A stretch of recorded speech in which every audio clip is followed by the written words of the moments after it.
like not to pigeonhole people because there could be seasons in life, but really watch for where as you're having people sing songs, I think it's really important to watch for people who carry an anointing for the declarations. Hello and welcome back to Open Waters Worship Podcast. We're so glad you've joined us once again. We just finished up a little 2-part on the glory, and now we're going to kind of talk a little bit more geared towards maybe those who lead worship, and maybe for those of you who don't lead worship, it can inspire you into deeper worship too, as you kind of just think a little bit more about worship. So we'll get into that in a little bit. We want to remind you, as we always do, that we do have Open Waters Worship this Saturday. We're so excited to resume worship. We actually had a little venture. Josiah, tell us where you've been the last 3 weeks. I've been in Europe. Yeah. What did you get to go see? What countries did you get to go see? Well, I went to Paris, London. Those aren't countries, but cities. Whoa. But I also went to Crete and Santorini. Greece. Athens as well. Nice. So a little bit of variety, but yeah. So cool. Man, you're going to have to share a little bit more about, like, maybe we can do an episode on just some of your experiences in Europe and if it's like affected you in your worship at all. So hold on, put a pin in that one and think about it. And maybe we can talk about that in a future episode. But we're really excited because we do have Open Waters this week and we want you to join us 6 p.m. Invite your friends. It's open to all ages. We just really create a space and place for us to just encounter the presence and the glory of God and to, just really, also it's a great place for people to develop, to feel comfortable in their giftings, and to move in those giftings freely. And it's really a place where whether you're tired and just want to rest in his presence, or you're so excited because God has done so much, you can freely kind of engage with that. Yeah. So a little more about us. We're going to just enter into that a little bit. I also just wanted to quickly thank everybody who's been consistently coming. I know a couple people have been pretty, I don't want to say religiously coming, but they've been pretty consistent there joining us at live worship. It's been awesome to have you. Yeah, it's awesome. Thank you. Okay, so question for you, a little more about us. When you go to an amusement park, do you prefer the spinny rides that go round and round, or the roller coaster rides that go up and down?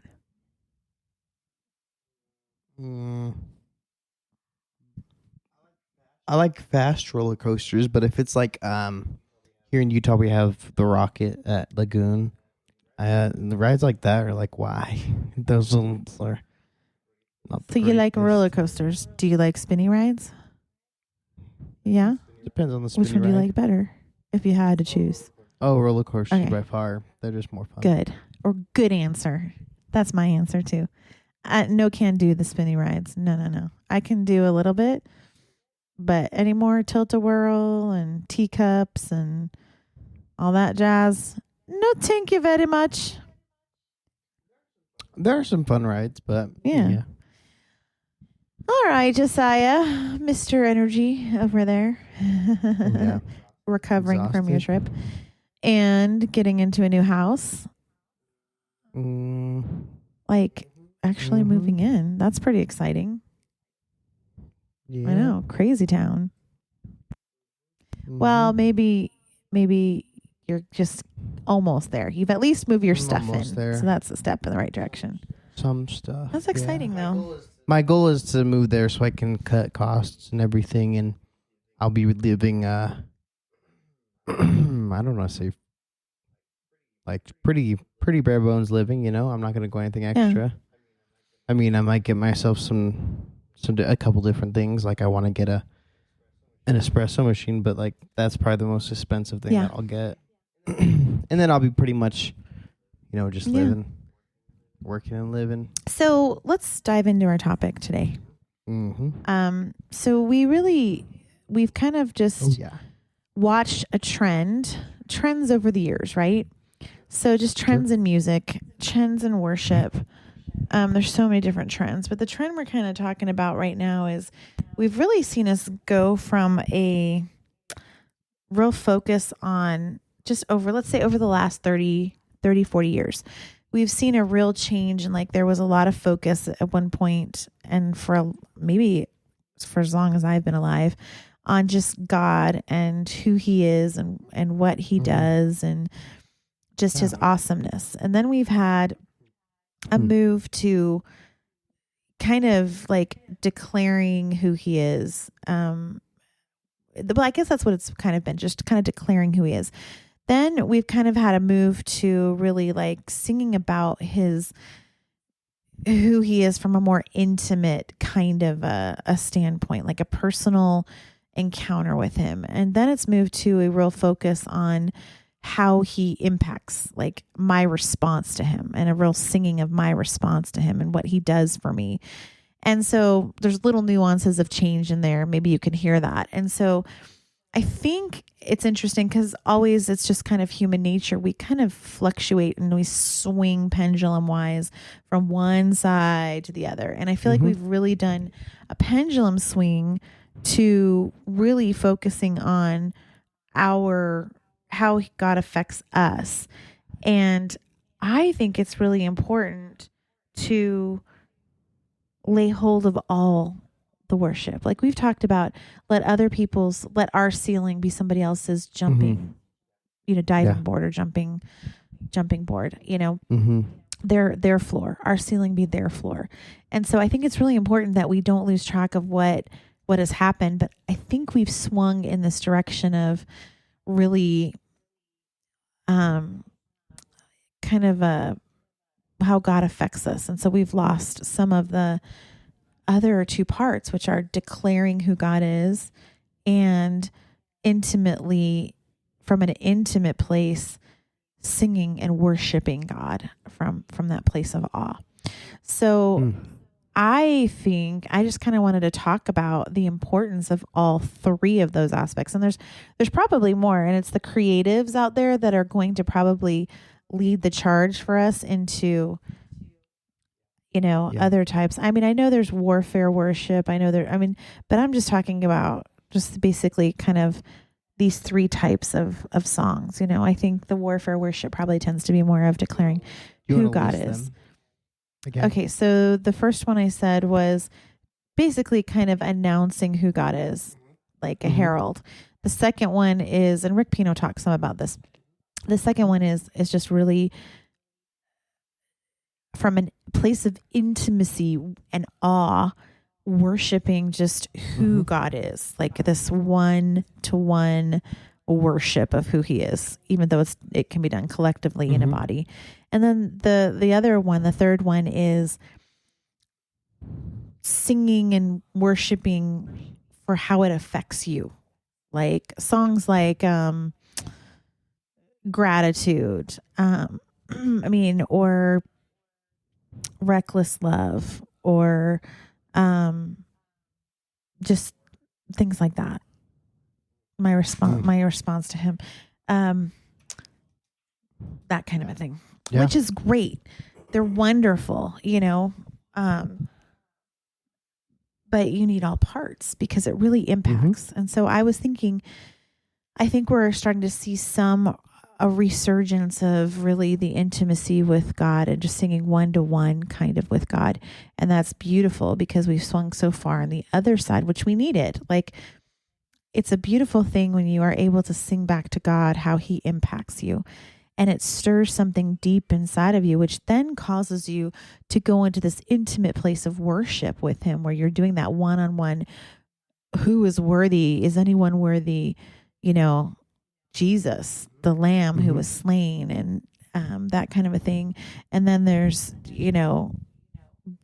that impacts you when you sing from that place. You're overcome with how amazing he is, and just that expression of an awe of who he is, and you feel his love, and it brings you back to all he does for you. And then there's this declaration that can rise up to everyone about how amazing your God is, like running around saying he's amazing. He's the mighty King of Kings and the Lord of Lords, and look what he does, and stuff like that. And so I think each one has its place in worship, because I think each of it stirs a different part of us and leads us deeper into worship. What do you think? Any thoughts on that? That's a long dissertation by me.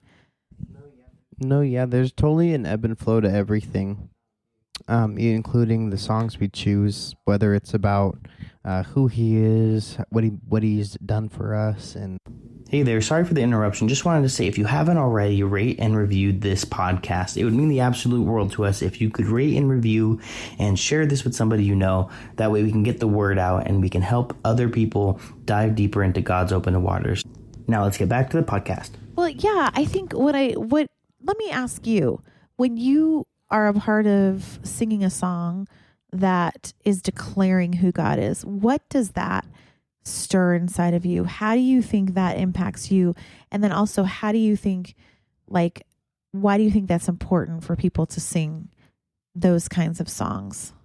yeah, so songs that, just are about God, it can draw me in to worship, mainly because it's like every time, kind of like I keep repeating this one thing, and it's about how the angels, every time they circle around God and think about it as like every time they finish a song they catch another glimpse. Yeah, and so incredible. It's like similar thing for me. It's like, oh, I finished this song, wow, I have so much gratitude for him. And then it's like, wow, I realize he just did this for me too just the other day. Yeah. And, or he's so great. Wow, he really did just he parted the seas for Moses. Yeah. He walked on the waters with a disciple. That's insane. And so stuff like that's, just draws you in. I feel like when I hear declaration songs, there's this warrior that side of me that rises up. Yeah. I feel like I agree with you too. I feel like there's the testimony. It's like it's like releasing a testimony, and it releases that same power of who God is in the room. And it just, and I think then I feel infused with hope and joy and strength and courage and that kind of a thing. And just realizing again and again who he is in those moments because of those kinds of songs that declare that, Yeah. What is the impact to you when you sing songs, the intimate songs, that really come from a deep place of what do we sing on Sunday that we sang? Nothing else, nothing else will do, how does singing those intimate worship songs, that really go to the heart of God and about what he means and who he is, and that kind of a thing. How does that impact you? Why do you think that's important? Well, I think it's important because I think, we all assume that everybody knows that, that's where he should be in our life, Not everybody in the room when you're singing in front of people are like, oh yeah, he really means I need nothing else but God, or more than the air I breathe type of deal. It's not everybody knows that that's where he should be for everybody. And I think it's great when you're up there. It's a great place to just proclaim that as an example to everybody, But I think for me, it's like every time you sing that song, it's a reminder to myself too. It's oh yeah, he is nothing else. Cause I think a lot of the time we get, weighed down and bogged down by life. And so singing those songs really kind of recenters you on how much you need him and how just I need to be in the presence of God, So recenters you on intimacy and then allows you to come into contact with people that also need to realize that they need the intimacy. So yeah. And I guess I termed that one wrong. That one is more about our response to him. So that's the third one. So I kind of skipped to the third one and kind of mumble jumbled it, but I think you kind of got the point by the song that I chose. So I think and I think that's what we've been experiencing a lot in worship, and it's even gone mainstream. I think for me, why I think it is important is because it's oh my goodness, you see somebody else loving God so beautifully and expressing what he's done and how he has affected them or how we need them or whatever. And it inspires me to need him more. It inspires me to repentance. It inspires me. The love that I see expressed causes me to express love. It's like another type of testimony. And I think that just releases it in the body. I watched it this last Sunday as we sang some of it. It was like, it just released something in the room when people were able to hear somebody crying out, from their heart. It caused them to cry out from their heart in the same way. So then the second one, which is more about really from a real genuine place, it's like, it's along the lines of declaring who God is, but it's from a personal, you've encountered it. And it's just this awe, this place of awe, like a person singing in awe of who God is. And that's the one where I would say that song, is anyone worthy? Is anyone worthy? Oh, no, no, no, no, no, no, no, no, no, no. Like open the seals in Revelation 14, I think. Those kinds of songs. How did those affect you? That you can never get tired of, well, I mean, you can, but I think you'll never run out of names to give God, He's worthy of every title we have, any prestigious title. He's the one that created that prestigious title. So it's like he's the creator of every title possible. So he's King of Kings, Lord of Lords. You know what I'm saying? It's like, I think it's always worthwhile to exalt him, and give him exaltation on just a single small characteristic of his name. Yeah, I think that's a good word. I think those are songs of exaltation, and they're it's different than declaring who he is. Even though you're declaring who he is, it's like you're exalting. It's a real exaltation in a way that's very reverent and personal, and I think it's very powerful because I think for me it impacts me in a way that those songs for me take me really deep. I go deep with God on those because it's this realization of how big he is and how small I am, and it overwhelms me it just overwhelms me in worship. My heart can't help but adore him. And so essentially, I know this is going to kind of be a shorter podcast, but I just really wanted to kind of talk about, even as worship leaders, it's very important that we, and I know there's seasons for things. There's seasons for God will take us focus on this and focus on this. And again, I think there are artistic releases of revelations of the Lord and styles and that kind of a thing. And I don't even know what the future holds because I'm not one of those. I'm not a groundbreaking artistic person. I'm just not.